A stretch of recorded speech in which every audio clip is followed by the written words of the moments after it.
everyone, my name is Maria Vxilenko, and today I'm going to talk about Cuba and Cuba's economy. Cuba is a multi-ethnic nation, home to people of different ethnic and national backgrounds.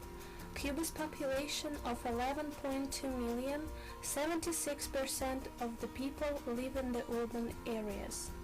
The GDP growth is 1.3% and the inflation is 5.3%.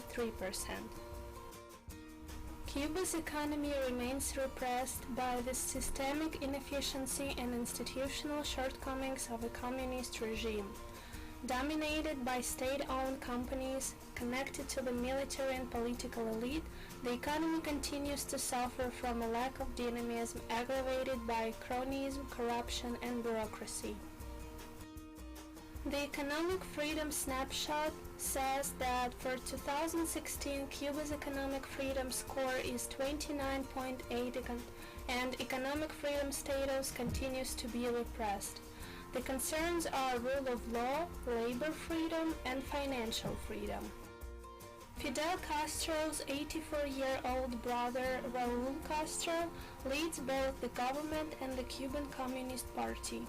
Violent repression of civil society and dissidents has increased dramatically in the past year. Corruption remains a serious problem, with widespread illegality permeating the limited private enterprises and the vast state-controlled economy. Freedom of movement is restricted as well. In power for 5 decades, Fidel Castro converted Cuba into a Marxist-Leninist society with no individual freedoms or private property, and with a Soviet-style, centrally planned economy run by a vast bureaucracy that has held back innovation, productivity, and efficiency. Generations have faced scarcity of basic goods and lack of freedom to speak and act as they pleased, but they survived and found a way to resolve the problems of daily life. I found these 5 successful entrepreneurs in Cuba. This woman, for example, is one of them. Her name is Sandra Aldama Soares, and she owns a store of natural soaps where she sells over 10 types of soaps produced by her. Cuba's centrally planned economy is a significant barrier to the free flow of international trade and investment. The financial sector remains heavily regulated and controlled by the state. Here you can see the graph of Cuba's economic activity, where the main products such as tobacco, rice, and coffee are spread into different agricultural regions.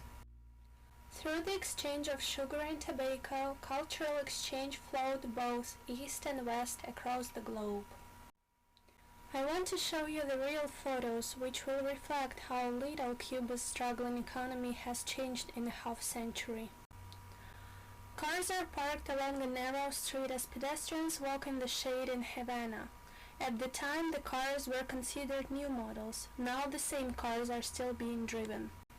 Fishermen in Manzanillo. In recent years, Cuba's fishing industry has been negatively affected by overfishing according to the Environmental Defense Fund. Men sold empty bottles on the street in Havana. Farmer with an ox team in the Vinales Valley in Cuba. Cuban farming has struggled in recent years due to the lack of availability of modern farm equipment, the Telegraph reports. Farm workers loading bananas. In the company of her daughter, a worker at a tobacco leaf cleaning station gets leaves ready for shipping to a tobacco manufacturer in San Juan Martinez, site of one of the most important tobacco plantations in Cuba. A woman waits for a bus in front of the Capitol building in Havana. Cigar rollers are working on a cigar factory in Havana. A fruit vendor spreads out bananas. Cuba is the only country in the world that mints 2 national currencies, a bizarre system that even President Raúl Castro acknowledges harms the island's socialist economy. A man drives a horse-drawn carriage past a port under construction in Mariel Bay. With an economy that has basically stood still for more than half a century, it's often difficult to tell the difference between a present-day photo of Cuba and one that is decades old.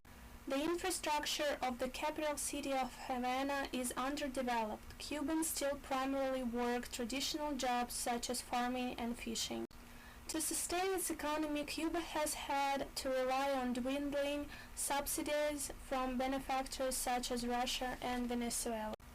But with relations resuming with the United States, Cuba may have a better chance of catching up to the rest of the world, although we would probably miss all those classic cars. I believe that Cuba is a beautiful place, and I would definitely change the situation with corruption, the rule of law. I would love more foreign journalists to come to Cuba and talk about what they see there to the rest of the world. Thank you.